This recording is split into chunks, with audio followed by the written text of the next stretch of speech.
Сабақтың тақырыбы Көкше тарихындағы король.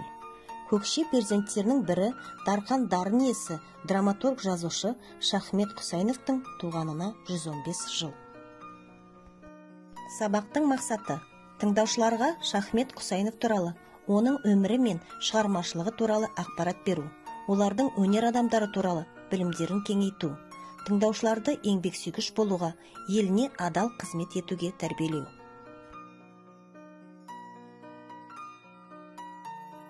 1906 жылы қазіргі солтүстік Қазақстанға қарап кеткен Айыртау ауданының Қаратал мектебінде оқу бастап, Қоскөл деген жерде өмірге келген Шахмет Құсайынов. Ол кісі қазақтың аздаған ғана кәсіби режиссерларының біреуі. Асқар Тоқпанов болса, содан кейін осы кісі. Москвадағы Луначарский атындағы театр институты, ГИТИС деп аталады ғой, сол институтты бітірген адам.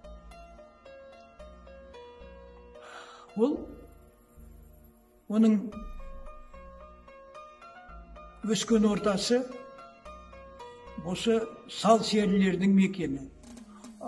Атақты Ақан серінің, Орынбай ақынның, Үкілі Ыбырайдың думандатқан жерлердің, солардың шәкірті болып, сол жасынан анасы, әнші анасының ықпалыменен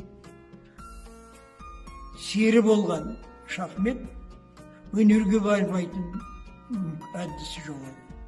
Ауылдағы мектепті бітіргеннен кейін 1926 жылы Қызылжар қаласындағы Мағжан Жұмабаев, бүгіндегі Мағжан Жұмабаев атындағы педагогикалық училищеде білім алған адам. Соның 28 жылы соны тамамдаған. Оның шығармашылығы сол 28 жылдан басталды.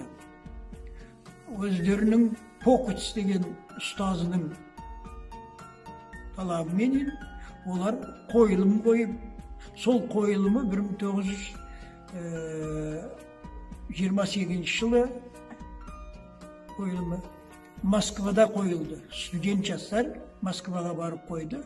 Ол Жас шыбық деген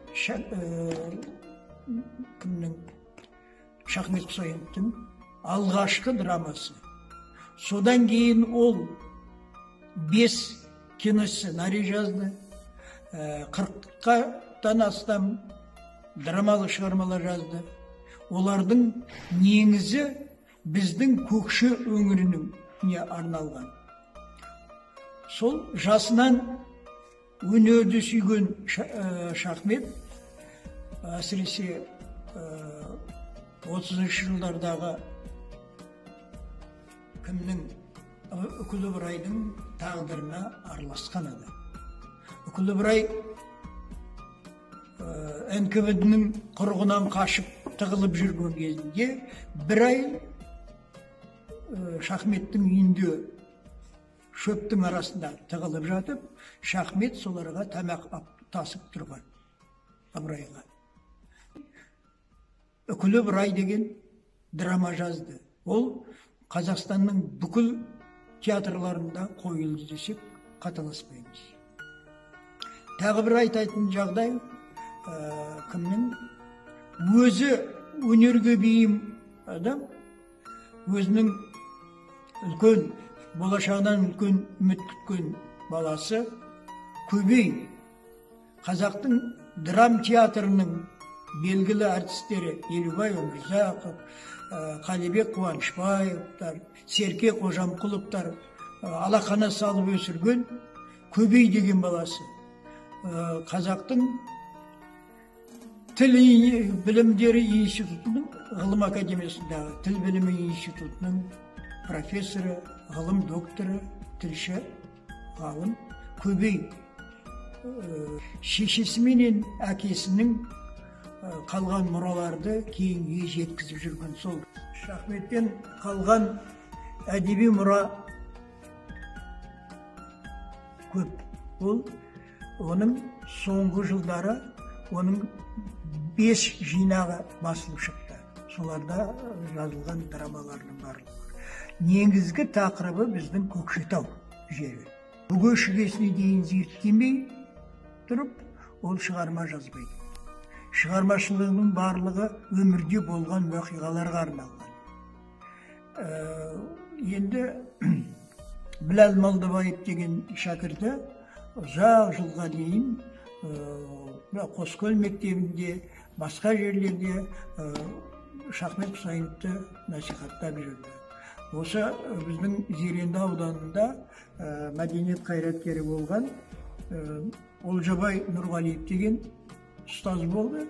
Сол Олжабай Нұрғалиевтің Шахмет Құсайынов туралы жазған үлкен еңбегі бар. Шахмет Құсайынов жаңа айттым, өзінің жары Бекен Римова екеуі олымға драматургияға, театрға мол еңбек сіңірген адамдар. Театр өз шымылдығын 1996 жылы 6 наурыз күні Ғабит Мүсіреповтің Ақан сері Ақтоқты спектаклімен ашты. Тірі болсаң ортада топтың тұрар ең, сипаты бөлек салтанат сәнін құрар ең. Ақан боп шырқап, ыбырайдай бұрқап кететін, Қоскөлден ұшқан қасқалдақ әнге құмар ең. Серідей шалқып, сахна төрін билеп ең, күмбірлеп жатты кеудеңде текті күй деген. Өресі биік, өлең боп сен де өттің ау, марғасқа мінез мансапқа басты емеген. Төлеген Қажыбаев.